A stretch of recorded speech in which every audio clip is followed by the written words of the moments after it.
Good morning, good afternoon, good evening, wherever in the world you might be. I am Nicole BC, and you know everything.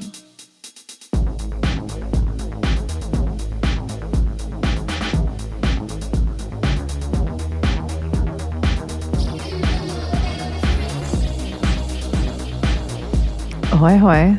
We're here again. Maybe on a Wednesday when this episode actually comes out, maybe whenever we are intersecting in our experiences. That's why I love podcasts in general and why I call the Quantum Business Club the Quantum Business Book Club, because you are listening to this in exactly the right time when you were meant to find this. And I'm recording this also in exactly my right time when I had 30 minutes to pinch together, 30-ish. Who knows? Who knows how long this one will be? Only time will tell. That is me relinquishing control. And control is something we are going to be talking about today. And the lack thereof. I mean, honestly, I've talked about control a lot. Turns out I might be a little bit of a control freak. I might have a bit of a kink for the control. And also, the theme of this year, there are a few, not really, but the joke of this year is that I am contradicting myself. I have talked a lot about control and certainty, and I am also honoring the fact that everything I've probably said up until this very moment may no longer apply. And everything I am about to say in this very moment will only apply as long as it feels relevant and useful to you. That almost sounds like one of those, psychic readings where they're like, you're having a tough time. And you're like, well, yeah. And they're like, there's someone in your life who's challenging you.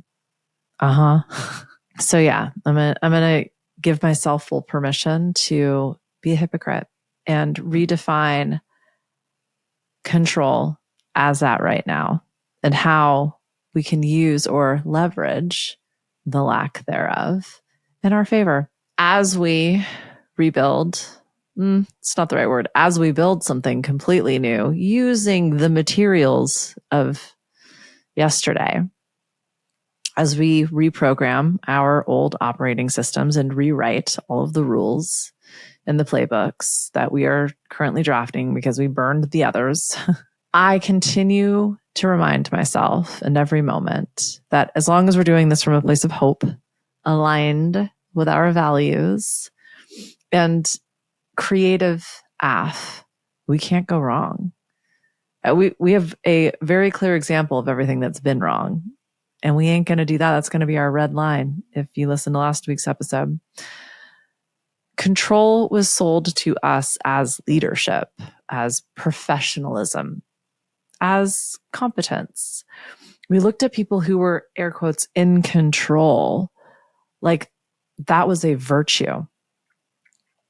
However, I'm not sure about you, I can no longer stay in control because things are out of control. Control is just wearing one of those tight fitted blazers. Ick. Let's hope that fashion never comes back around. And the fact that everything is out of control, it's actually those bros that would wear those tight, stretchy blazers, but I digress. Control's getting a bit loud right now, right? It feels like there's more rules, there's more monitoring, there's more urgency, there's more meetings about meetings. Like I literally was in a meeting where they were like, well, we should have another meeting about this. And I was like, or shoot myself in the face. I don't know. There's more surveillance, there's more oppression, and it's like coming from all sides everywhere all at once. The call is coming from inside the house. People are micromanaging the wallpaper because they cannot regulate their own nervous systems. And if you're listening to this, you've probably felt projected upon as well.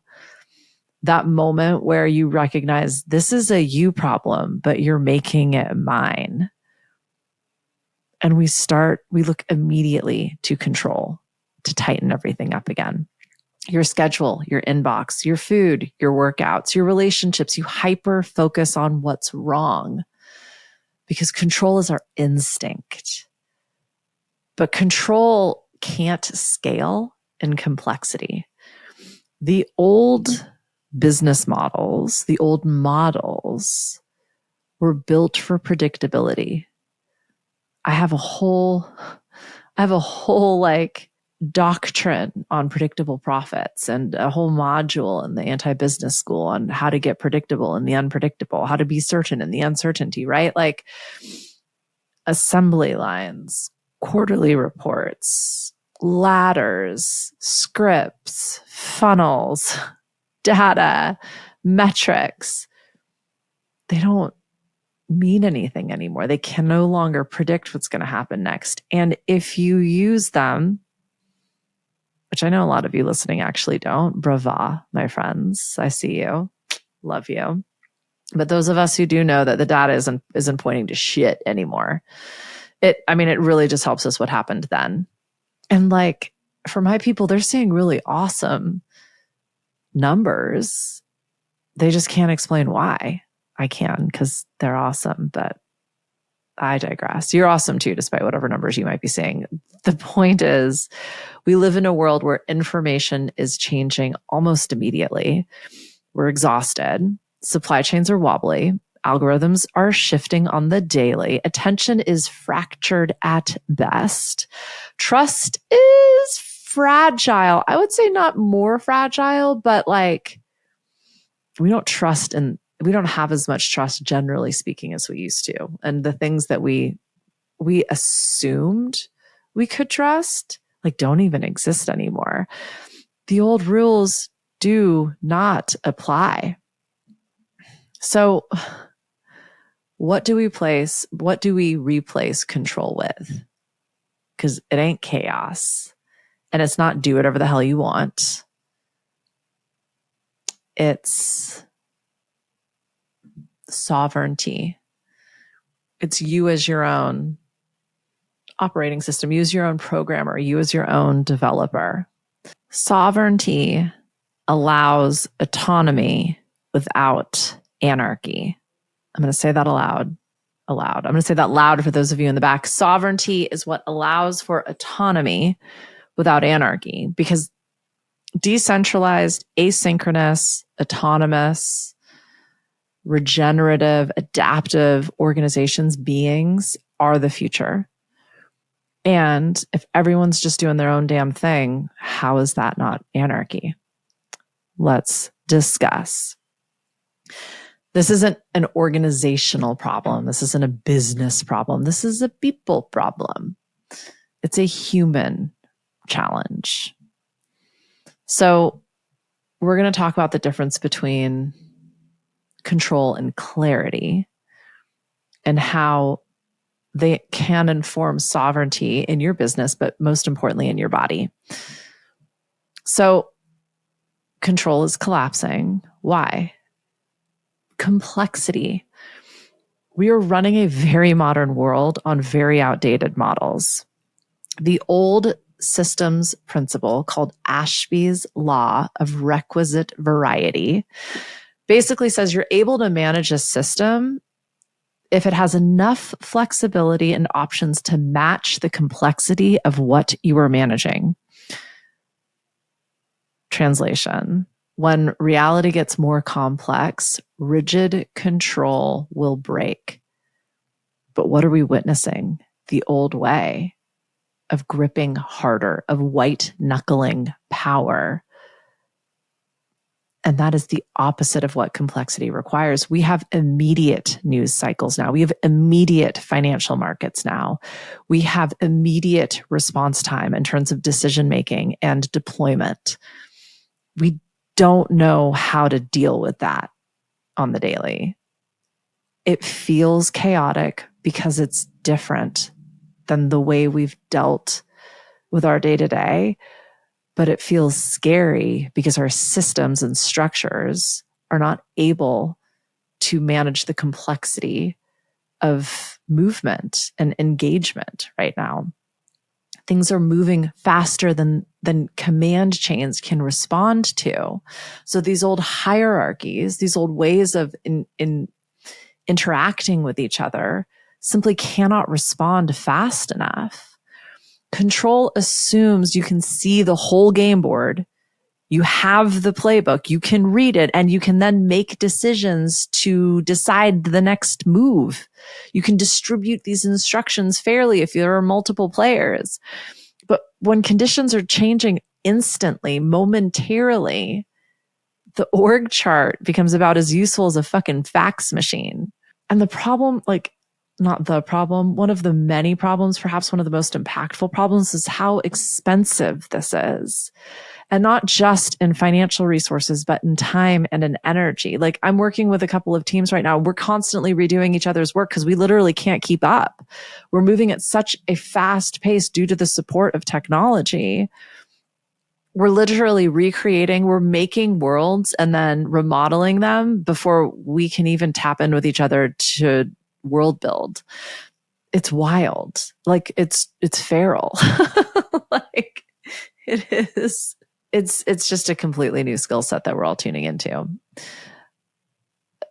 Unfortunately, those of us who are not of the understanding that this is an incredible opportunity and there's never been a better time to build, and we are literally learning as we go, and that is going to be messy as fuck, and it is going to feel chaotic, but that is by design. Those of us aren't playing that game are going back to the old school control methodologies, aka micromanagement, aka standards and benchmarking.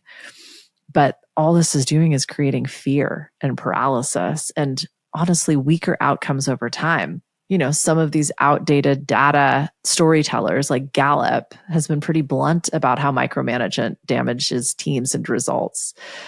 And we know that industries are struggling. Half of employees are no longer engaged. People don't even believe that they're going to have a job. This isn't a place where success can thrive. People are tired. They are disappointed. They are interrupted. They are distracted. They are overstimulated. They are uncertain. But yet we're still expecting these certain performance outputs. And control gets louder. It is compounding. It is not a coping mechanism. It's the reason that everything is going to crumble, because that rigidity is fallible. So back to sovereignty. Why is this the simple, repeatable, leadership level, team level, nervous system level suggestion I am making here? As someone who has, I believe, lived a fairly autonomous life, I was watching this, I believe it's called Fab Five now, but Queer Eye for the, I don't know, design delayed. My housewife was binging and I engaged. They were applauding this individual who had created this very alternative lifestyle for themselves. And ultimately they just hadn't like gotten a corporate job and they lived on a boat with their family. And I thought, wow, if you think that's alternative, you should look at my lifestyle. But yeah, it all felt completely wackadoodle to me from day dot, from the public school systems here in the United States to this university fallacy to the corporate brouhaha. Like, I've questioned it since day dot for a variety of different reasons, all of which have been on this podcast at one point or another. But sovereignty has really felt like my solution, and it comes with its own challenges and costs. But let's play this one through. So let's call it the sovereignty stack to make it industry appropriate, right? Firstly, define purpose. What are we doing and why? Secondly, define your principles, aka your values. How will we behave while doing it? And third, what are your boundaries? What is measurable and enforced? What are you looking at? If you can't control people, clarify purpose, principles, and boundaries. Control tries to force behavior, but this sovereignty makes behavior a choice. Self-determination theory, which is one of the most well-supported motivation frameworks we have, consistently finds that humans thrive when you link to one of three of their needs: autonomy, competence, and relatedness. When those needs are supported, motivation and performance improves. When they are ignored, people shut down or check out. They quiet quit. Control crushes sovereignty. It crushes competence because it signals, I don't trust you to do this. I don't believe you're going to make the right, air quote, choice. it strains relatedness because everyone starts playing defense. We start playing the blame game. We start memorizing the rules to mimic their desired outcome without any buy-in to what is actually happening. Sovereignty, done well, is autonomy. It says, here's what we're doing. Here's how we behave. This is what success look like.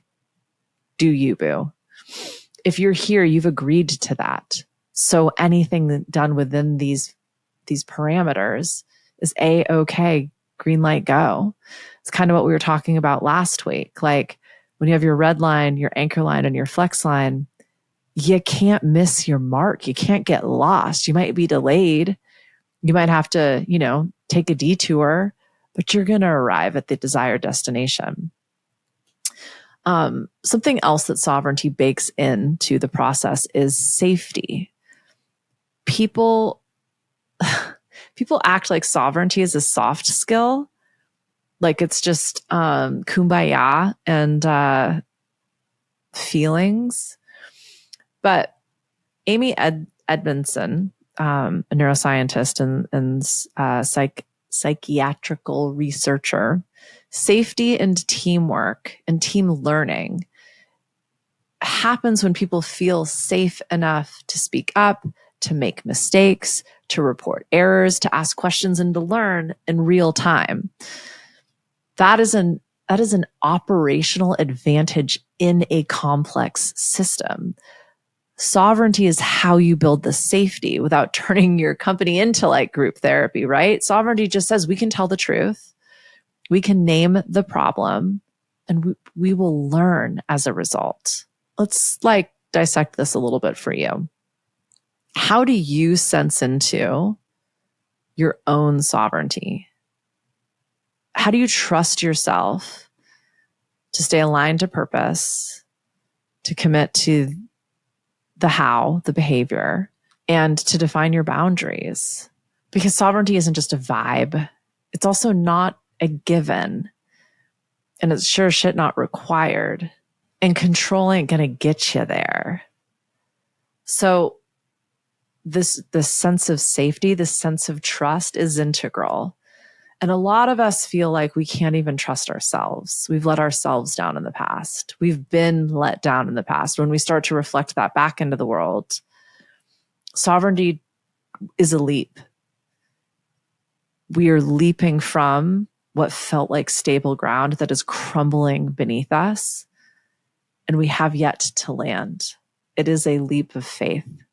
So how do you believe that you will find solid ground on the other side of that trust fall? You make a small decision, you observe the result, you adjust. That's it. That is sovereignty. So I've talked about this in terms of I call it action gear. Like I shift into a gear that I'm like, oh, this feels doable. It's also like a digestible piece. If you bite off more than you can chew, you will choke. But if you bite off a small enough piece, you might even be able to swallow it whole. Don't choke, please. But you know what I'm trying to say? Like if it feels too big, too hard, too far, too much, too risky, just dial it back. Chunk it out. Cut it up. Make it a smaller piece. Trust is your ability to keep promises to yourself at a small scale. Once again, trust is your ability to keep promises to yourself at a small scale. So, your tactical takeaways to test, my friend. Two-way door. I think I asked you last week to open a door. This week, I'm going to ask you to go through it, walk back, open, close. You can make decisions, and then when you test them, you can change your mind. You can reverse it. If you believe you were opening a door to close it and never open it again, it will be scarier. So don't treat every decision. This is for me, to be perfectly honest. Don't treat every decision like you have carved it into stone. Absolutely make it editable. I do this by creating regular check-ins, by reducing the time, by trying as hard as I can to identify any assumptions that I'm making, and by absolutely just giving myself permission to let myself off the hook. It's so interesting when I do that because, like, just today, I was like, ooh, I don't think I have space for my yoga class. I was going to let myself off the hook. And I was like, full permission. Just focus on what you need to get done. And if we get to a place where it feels like you can walk away, then you will. But if not, then you won't. And maybe we go later. Maybe we don't go at all. We don't know. But this debate in this moment means you're definitely not going. So get back to it. Give yourself some space. Pick a 2-week experiment and gather some data. This aligns beautifully with some frameworks like Cynefin, which basically says in complex situations, you do not analyze your way to certainty. You experiment, you sense, and you respond. This creates your sovereignty. You are looking for you and to you, by you, the answers that do not exist yet because you haven't asked the questions and then tested the answers. Okay, this might get a little feely, but this is about a somatic yes. You know how everybody goes, if it's not a hell yeah, it's a fuck no. I've always struggled with that because there's so few hell yeahs in my day to day. But internally, I can tell when I'm negotiating, when I'm playing a mental math game. I'm not a mathematician. And when my body's like, yeah, dude, we're on board. Like my body was like, girl, we be going to yoga today. Maybe not now, but don't you fucking let no. But my mind was like, how? Well, let's figure that out. We don't know the answer. Let's test it. Let's give ourselves 90 minutes. And I walked in as that teacher was starting to talk, but we got there. Sometimes your body is going to tell you danger. And sometimes your body is going to tell you hell fucking yeah. The question isn't, is this a yes or no? It's that, is my fear overriding my potential? I can tell you all of the fucking fear is future or past. It's not here and now. Sovereignty is quiet and present. Like, sure. But you know what's real for you. You know what you're testing.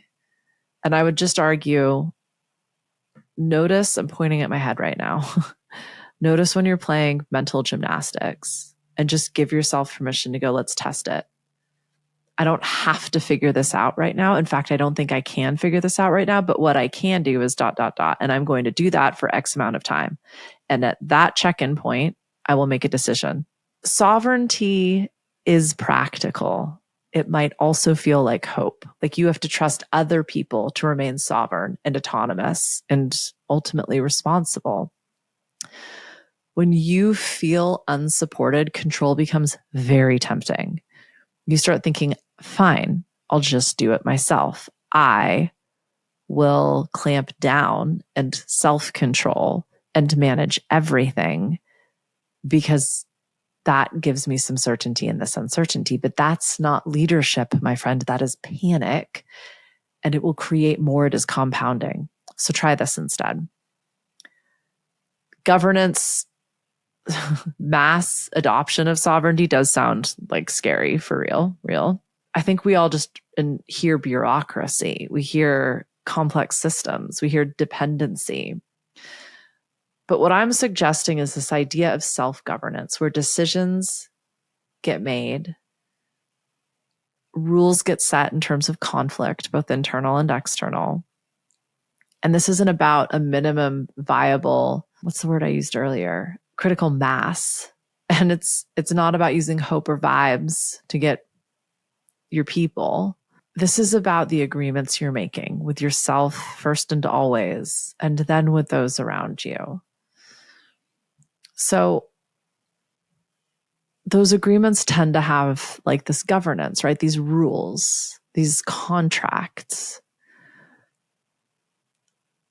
I want you to look at some of your own rules. I have a fuckload of rules. Like the amount of rules I've been quietly dissecting and dismantling them for a few years now. And somebody was like, damn, bitch, for someone who shows up like that, you got a lot of rules. And I was like, wait, what? And then I realized like almost every minute of my life is governed by some sort of self-imposed fucking rule. They kept me safe, right? They kept things predictable. They don't work anymore.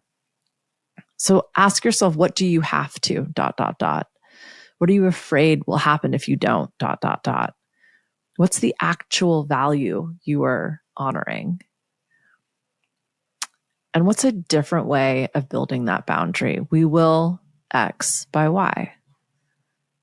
And what is the consequence? If not, then Z. Here's some fun ones that everybody somehow agreed to, like emails. There's this sense of urgency around emails I will never fucking understand, because one email begets 4. So it is talk about an Ouroboros. I heard that pronounced in a very different way. I would love to know how you pronounce that word. Anywho, rule, I have to reply immediately within an hour on the day. Fear, if I don't respond instantly, people will think I'm disrespectful. People will think I'm bad at my job. People will think ... You tell me. Principle, we value reliability and clear communication. Boundary, we respond within 24 hours. My rule is, if I think it's important, I'll get back to you in a day. But if I don't, you might hear from me in a week. I also will not respond to an email unless you've asked me a question. I'm not going to respond to things I'm CC'd on or are information with thanks so much. No, I'm not going to send another fucking email. I trust you, trust me. Sorry, I shouldn't have picked emails for this example because I get real fired up.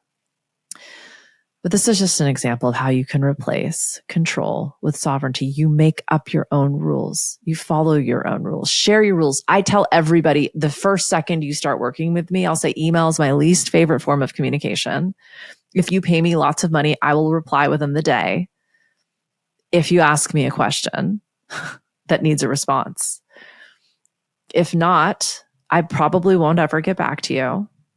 Unless, again, you've asked me a question, in which case give it a week. It might take longer. It is not if you were emailing me, I am going to assume it is not a priority, because if you know me and love me and need me, we talk. We talk on the phone. We text in our messaging applications, whether that's Slack or WhatsApp or actual text messages. Like, that's how I live my life, my friend. You get to be sovereign and live your life however you want. This is what I've been looping on. Find me in the loop for some actual resources and inspo, some more personal shares, if you will. But yeah, let's take it one rule at a time. Let's turn it into a principle. And then let's add a boundary. Let's start building out our sovereignty. Let's build it brick by brick. Because sovereignty is the only leadership tool when control collapses. And I don't know what you're watching, my friend, but I'm seeing that thing dissolve, and I am here for it. Just like you were here for me. Thanks for being here. Love you. Mean it. See you next week.